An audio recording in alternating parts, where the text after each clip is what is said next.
Okay, so making sure that we can continue here. I have my book with me.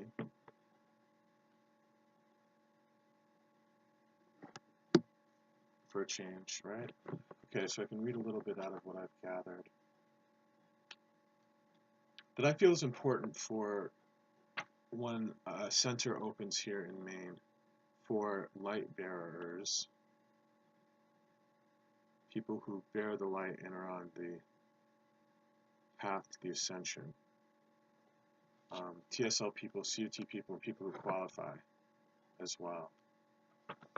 Let's go over the Eightfold Path. Now, remember that the Eightfold Path is a subsidiary of the Four Noble Truths, okay? And here's how the two tie together. The Four Noble Truths have to do with dukkha, which I have taught elsewhere. Dukkha means suffering, and life really is the avoidance and the resolution of suffering.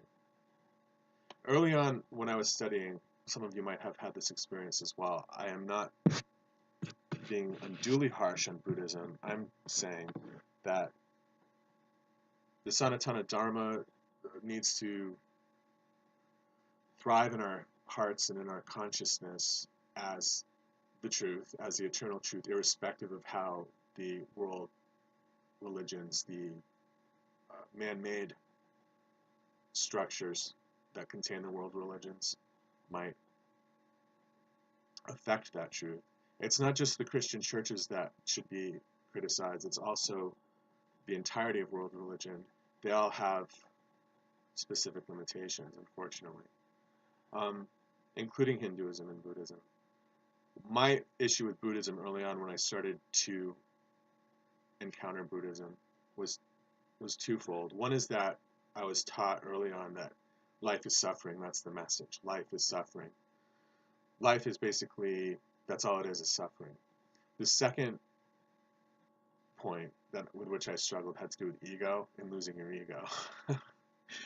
And there are elements of truth in that. Yes, absolutely. That is true. And I'm not saying that all Buddhism is taught that way. I'm saying that was my experience with it, but I suspect that a lot of other people out there had the same experience with Buddhism. Life is not just suffering, life is also overcoming suffering. And so what's really great about the Four Noble Truths is that it teaches that. It teaches that life is overcoming. That's different from suffering. It's overcoming suffering means that suffering is not the ideal. Ego, I can talk to you a little bit about that elsewhere. We'll save that one for another time. That's a Kathumi issue. But dukkha, okay? So the first noble truth is that there is dukkha. There is suffering in the world. We all know this. We all know that there's suffering in the world. We encounter it on a daily basis, or some of us do, or we see other people suffering. Unfortunately, it's a reality. It's better to confront the reality, and to me, to hear it coming from a sacred source, at least I can relate to it. When the sacred books say there is suffering in the world, that's a truth. It's a truth. When you encounter it, you will not be so burdened if you recognize that truth, because people have been going through that for millions of years. The second truth is that there's a cause. So you see suffering in the street, you see the homeless person in the street, you acknowledge it for what it is, which is suffering.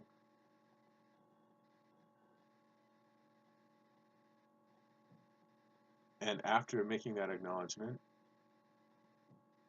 you recognize that there's a cause for it. There's a reason why that homeless person is homeless. You don't know the reason necessarily directly out of the gate, but there's a reason for it. Someone close to you reports to you that they have a rare blood illness. There's a reason that is suffering, and there's a reason they're making that report, and so on. The third truth is that suffering will end. It's all transitory, in other words. So if something wretched happens to you, remember that it's real. Remember that it was caused by something. regardless of your connection to it, there's a cause for it. And also remember that it will end. Nothing is so horrible that it doesn't end. It defies nature for something to just be dark all the time. The sun rises, the sun sets. The moon rises, the moon sets. There's not always a moon in the sky, the nighttime sky. However, the sun's always out, right? The sun doesn't have a new moon phase where it's not showing itself, correct? The sun is always out. It could be hidden by clouds, yes. I don't mean to sound saccharine or to be, I don't know, I hope it doesn't sound petty, but it is true. Suffering will end, the third noble truth. Suffering will end. The fourth noble truth is that there is a path out of suffering. In other words, you can set your sights on liberation and you can take steps that will generate your liberation. And that's important as well. So there is suffering in the world. There's a cause for suffering. Suffering will end.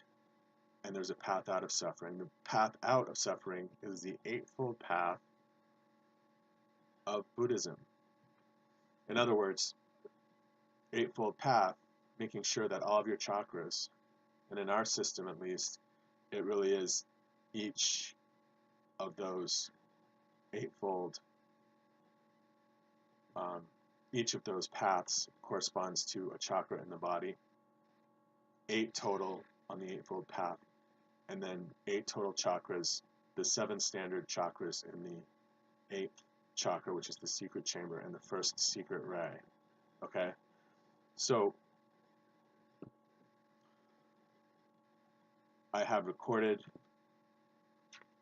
these for you, and different places will use different words. Do I have these in? I do have these according to chakra here too, I believe. Yes, I do, because of speech. So speech, right speech, is the first on the Eightfold Path. We engage in correct speech and powerful speech. The proper issuance of fohat comes out of the first ray, which is the throat chakra, and that is on the Eightfold Path. The second ray is right mindfulness. The third ray is right understanding, so the pink ray is actually right understanding, which is interesting because it's the heart, correct? And we do understand with the heart. It's also known as right view and right intention, depending upon your source. The fourth, base of the spine, Muladhara, right action. The fifth, right effort. I remember that because Elizabeth talks about the brow knitting up. When you are focusing on something, the brow knits together. So that has to do with effort. Livelihood is a nada issue, okay? Livelihood is how you, basically exactly what it says, is how you make it in the world, how you generate income, how you support yourself and your family, your friends. Nada, and you can remember that because nada, the solar plexus, is really one of the necessity rays, and it does have to do with practical considerations. Nada was a lawyer on Atlantis, and she was also one of many, many children, so she had a lot of experience with the ins and outs of daily life, the hurdles, practical hurdles that big families confront. So you can remember it because it's the solar plexus. Livelihood. Aspiration on the 7th, right aspiration, the Germain ray, Germain and Portia on the 7th, violet ray. And then concentration is the secret chamber of the heart. So speech, mindfulness, heart understanding, action, base of the spine, effort, third eye, livelihood, nada on the solar plexus, aspiration on the 7th, 8th is concentration, secret chamber. That's the Eightfold Path of Buddhism. And it's a corollary, again, it's a corollary of, my point here was the fourth noble truth, which is there is a path out. The path out of suffering is the Eightfold Path. Four noble truths, with the fourth truth being that there is a path out, and the path out of suffering is the Eightfold Path. And I did teach this elsewhere, but it's entirely worth restating.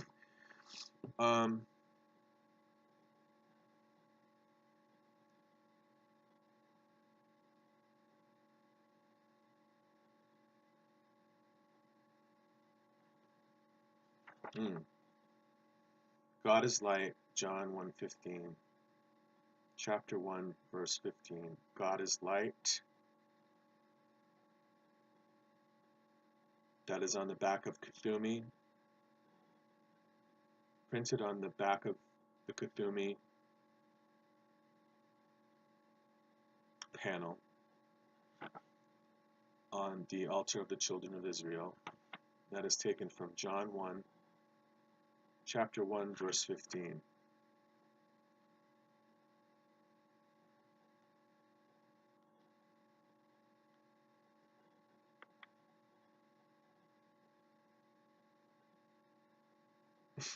I can't source it entirely, but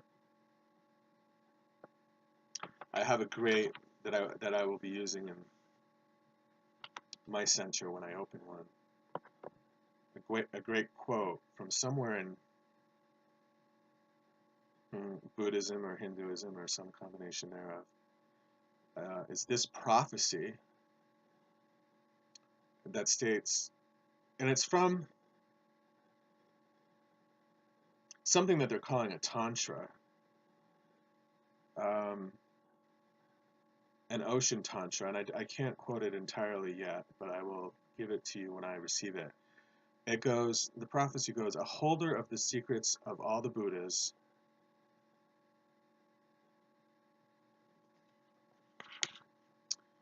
and I'm actually naming one of the Buddhas here.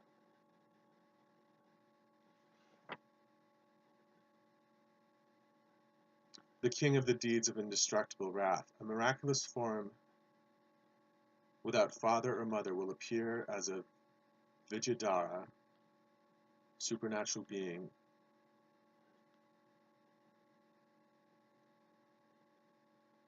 in Lake Dhanakosha of Udayana. A miraculous form without father or mother will appear as a Vidyadhara in Lake Dhanakosha of Udayana.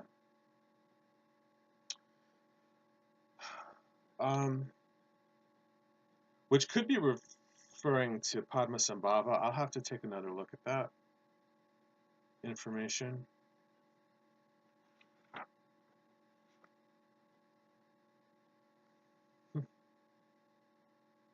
Samantabhadra is listed as the all-pervading Lord of the Three Jewels. Okay, the Three Jewels of Buddhism. We don't always get to this at CUT, but I think that it's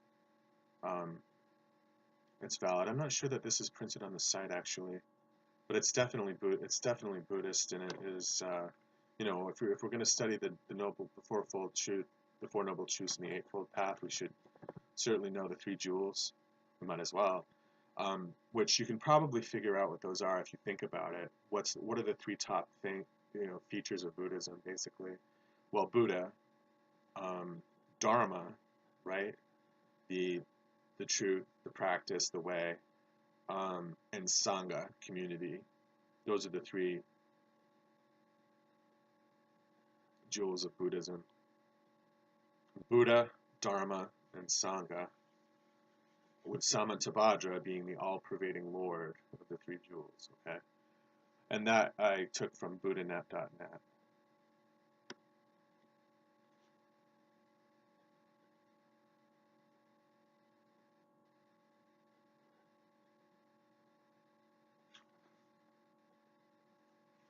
I have more about Bodhisattva Manu in just a second.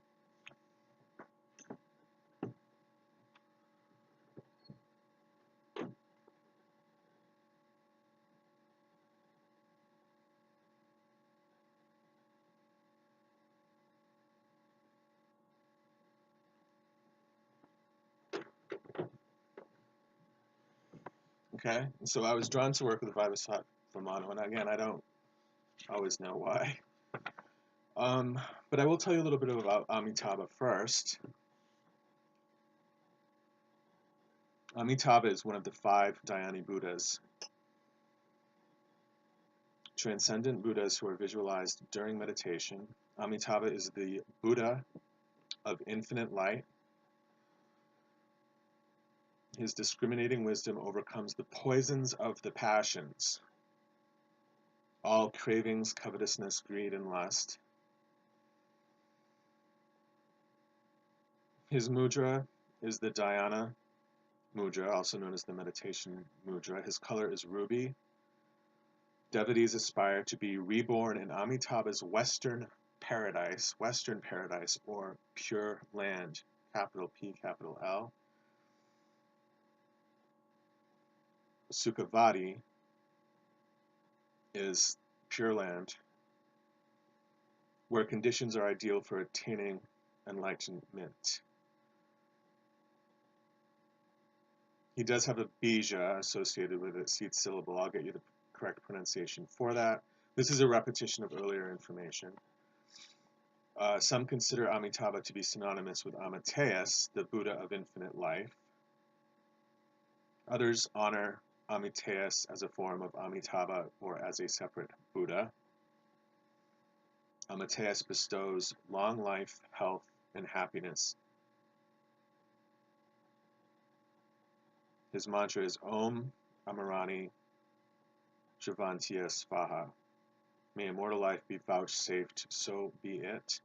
Amitayus is usually depicted holding a vessel of the elixir of immortal life.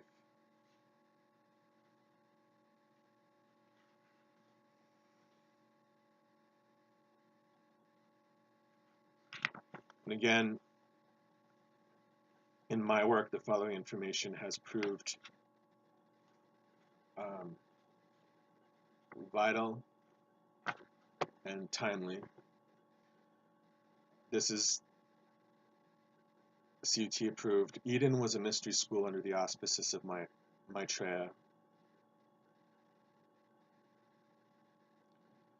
Jesus reigned during the time of Atlantis as High King. Jesus was a king during Atlantean days, from 32,550 BC under the sign of Cancer, 17 ages previous to our own.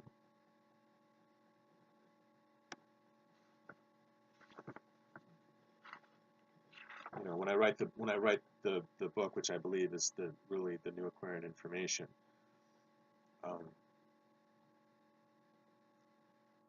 there is an Aquarian Bible out there that I've read in part, and it contains some interesting information.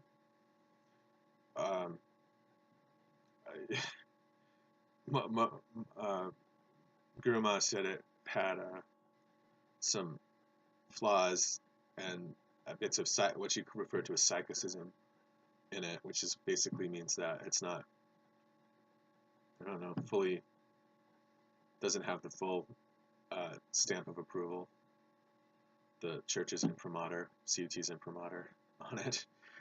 But if you look at it, I know that it'll have a lot of good information. My goal is to present really the best version of what the best, most coherent and properly researched, presented, well, the best collection of sutras, I suppose, the right discourses for the New Age, and to go through and make sure that it's accurate and up to standard. You know, that is a valid goal. We do stumble though in the church because I see a lot of, among chelas, there are challenges sometimes that I think are awkward for certain people to encounter, and sometimes information should not be challenged. But that's, I think, something you learn as you go through. There's ambient noise here. I'm trying to pray over it, and also for all the chelas at home.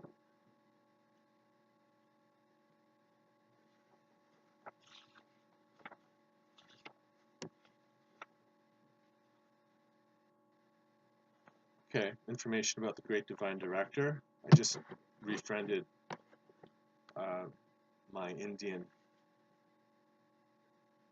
coach, Sheila, who's actually part of Sadhguru's group at, at the Isha Foundation. And he's interested in the Great Divine Director. Quoting from our source, the Great Divine Director is a cosmic being who is the Manu of the incoming 7th root race, destined to embody in South America as a soul pattern of freedom on the violet ray. Now, in hierarchy, on the karmic board, Great Divine Director is on the first ray. Yes, that's correct. Here, they refer to him as re-embodying on the violet ray. The Great Divine Director has merged his consciousness with the cosmic cycles of God's divine plan for untold universes. In the Hindu tradition, he is known as the elephant god Ganesha, the remover of obstacles, who is son of Shiva and Parvati and brother of Kartikeya. He serves on the karmic board and on the 12 o'clock line of the solar hierarchies. His causal body surrounds the entire planet in a giant blue sphere through which the delivery of the judgment shall pass. The Great Divine Director maintains a retreat known as the Cave of Light in India. He is also known as the Master R for his retreat in association with Saint Germain and the House of Rakazi in Eastern Europe. When you call upon the Great Divine Director, you receive a fresh understanding of divine direction for your life. The Master will help you to know your divine plan, especially when you invoke the violet flame of freedom in his name. Well, that's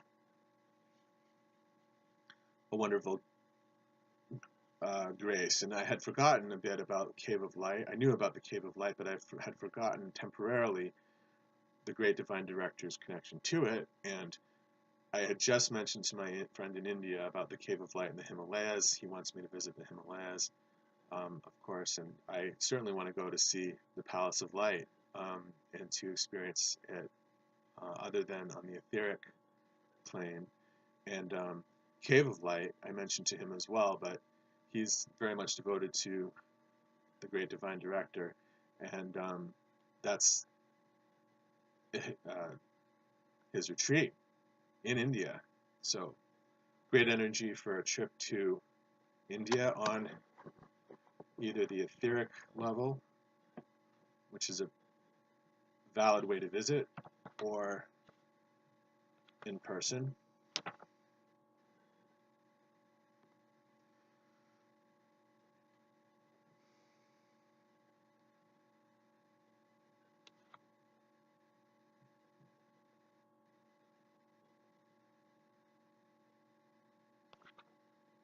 I'll explain this to you guys again. For CUT people, I think this will matter. When people ask me if I take KOF, I guess I'm a keeper of the flame because the pearls say that I'm a keeper of the flame. So when people ask me if I'm a keeper, I'm going to start saying yes now, even though I'm in holy orders. The problem is I don't follow your lessons online. And it's really not the right standard to use. You want holy people around you. And people who are close to Mother and Elizabeth Clare Prophet. And I don't think that my relationship to Elizabeth Clare Prophet differs because I am not a keeper who pays dues and achieves levels according to what was basically, I believe, established by the consultant that came to rearrange everything at the ranch. I'm really more about Mother and what she said and taught. So I get that a lot. Are you a keeper of the flame? I think I am. Mother says it in the pearls. You don't have to do the schooling, the formal schooling, to do that. It's time for everybody to sort of move beyond who is who, and that was one of the messages from Mother as well. Yes, you have to understand. You have to understand karmic law. You have to understand who the prophets were. You have to understand the church and how it works. That is true, but to try to say these people, I'm able to now question your information because you have not taken the online lessons. It's not accurate. It's not what Mother wanted either. I mean, what Mother wanted should matter. And what she wanted was for everybody to be facing the sun. Everybody faces that face the sun. And it was revealed to me she's talking about all elemental life. When she says that, she's talking about everybody in the church, and that's the important feature of being a light bearer. And that's the end of the story. Some people might go to the wrong parts of Christian law or the wrong parts of, or have a misqualified or potentially destructive relationship with black sorcery, or, you know, and if those people seek assistance, you definitely provide that assistance to them so that they are facing the sun. But to say that somehow you have to earn your way into Mother's heart and into the church is just not appropriate. The more you learn, the more powerful you will become, first of all, with regard to how you utilize energy, with how you decree, which is a form of ceremonial magic, and so forth. But it's really time for everybody to band together as brothers and sisters. Definitely. Okay. I made a quick list, if you're interested, in how where I feel that the teaching is changing. And of course, really what everybody says, when everybody says, you know, definitely read the books of Elizabeth Clare Prophet and Mark Prophet, and don't stray. Don't go to other churches who are I am churches. That's largely accurate, and really the point with that is right. I mean, the teachings have to be sacred. And yes, Elizabeth Clare Prophet had a unique place in the New Age hierarchy.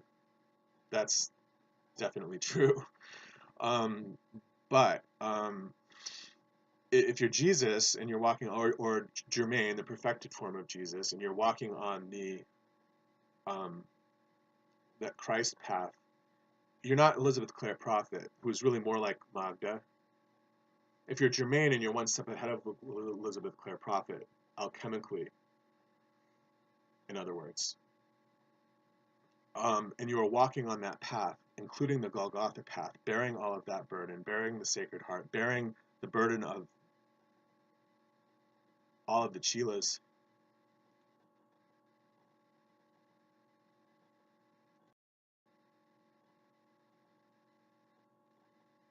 I hope I'm still going. Okay.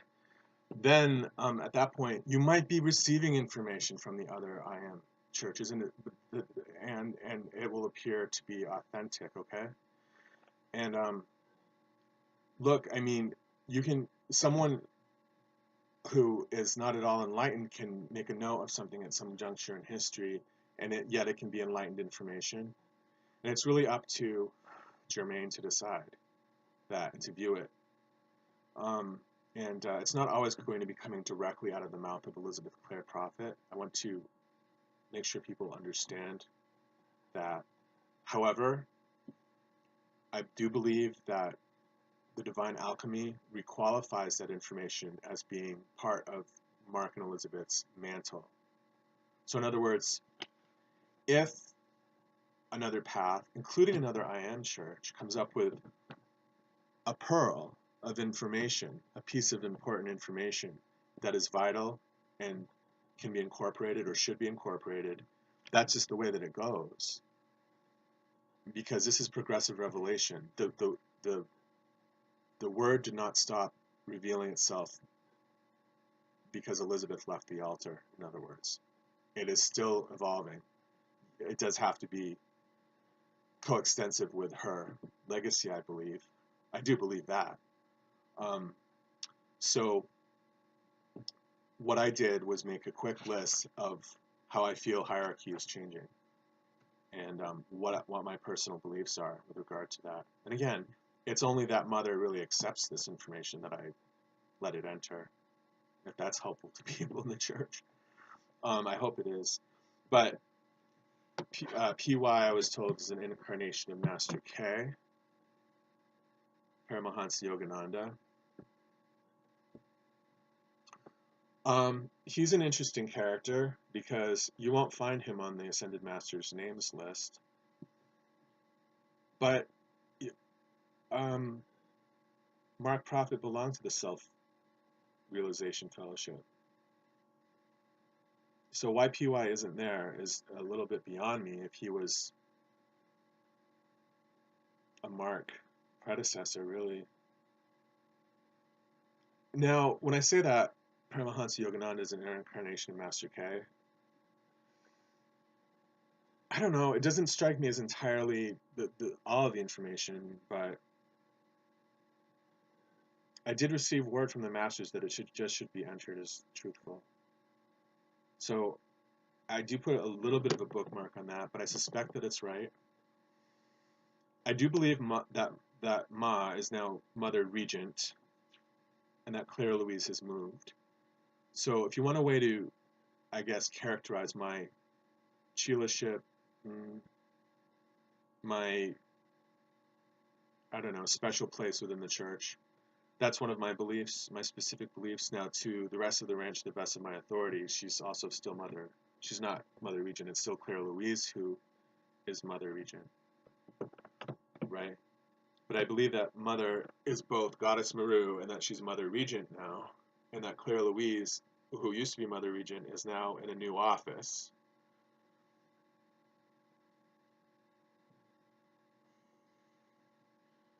I also believe that Sanat Kumar is on his way into the karmic board. I definitely have a clear understanding of Surya as being an embodiment, as Lucia, the elder of the two girls who witnessed the Angel of Portugal, and then Mary is Surya. Very clear understanding of that. That's not even remotely a question in my mind. But you won't find that exterior to my particular teaching. Okay. Specialized info, and also that I believe I have specialized, they're calling it info about Jesus, Golgotha, and Germain, which has not been fully articulated but needs to be. And then Kateri, I think Kateri is on our AM list now. And when I tried to say maybe she's not, I was challenged by Elizabeth Clare Prophet to reconsider that. I like that Kateri sounds like Catherine, and that Mother was Saint Catherine. That connection resonates for me. Saint Catherine was a quote-unquote doctor of the Catholic Church. I accept Amaryssis as being synonymous with the goddess of light, and also Almoria's twin flame. The Queen of Light is different, is a different master. We do have the Goddess of Light and the Queen of Light at CUT, and in fact, they share a retreat in Sicily. But this is what I mean when other people say, never take anything from any of the other IM activity churches. Well, as I go through all this information, if periodically I find a remnant that I think is valid according to Mother at another church, I will just use it. And in this instance, I assumed that Amaryssis was already in the TSL doctrine, but I don't think, when I looked again, I'm not sure that that is actually the case, that we say that, but I know that that's right, so I use it. I mean, I'm pretty sure it's right. I'm more certain about that than I am about PY or Kateri, but I'm entirely sure about Lucia. Okay, I know, I'm entirely certain about that. And then I'm pursuing a focus on the God Star presently and working with the solar logo eye, but that's a TSL issue. The revelation is really an expansion issue for the church. That's a lot of information. It's a lot. It's a huge springboard for development. So those are just some of the ways in which I differ, and there are only a few of them so far, they are significant, but you won't see me describing myself as a torchbearer. You know, I am a torchbearer for Temple of the Presence in that I belong to the Mystic Rose of the Ecclesia, but I consider myself to be TSL Chila first and foremost, and a member of Mother's Church first and foremost, but there's no prohibition against looking at other information. I also wanted to say this about the pledge. I mentioned I mentioned the other day in one of the videos, yeah, I haven't taken quote unquote the pledge, referring to what KOF people do. I don't know that there is a KOF pledge anymore, but there used to be, because I found information from CUT from a long time ago. There was a pledge that you take to the Knight Commander. It's a form that you sign not to reveal what you learn at CUT or TSL. So that was in place at one point. I don't know that if you go and you start now online that you have to take a pledge. I have no first-hand exposure to that. I know that the church at one point did have people sign the pledge to the Knight Commander, but you know, that could be antiquated. And as I said, I'm in holy orders, so I speak my mind, you know, irrespective of what other conventions might require or attempt to require. So yeah, looking good. I mean, this isn't a stagnant world that we live in. That's for certain. There's always chaos and calamity descending, and we're not supposed to give it a lot of airtime. I tend to complain, I think, because I find it productive.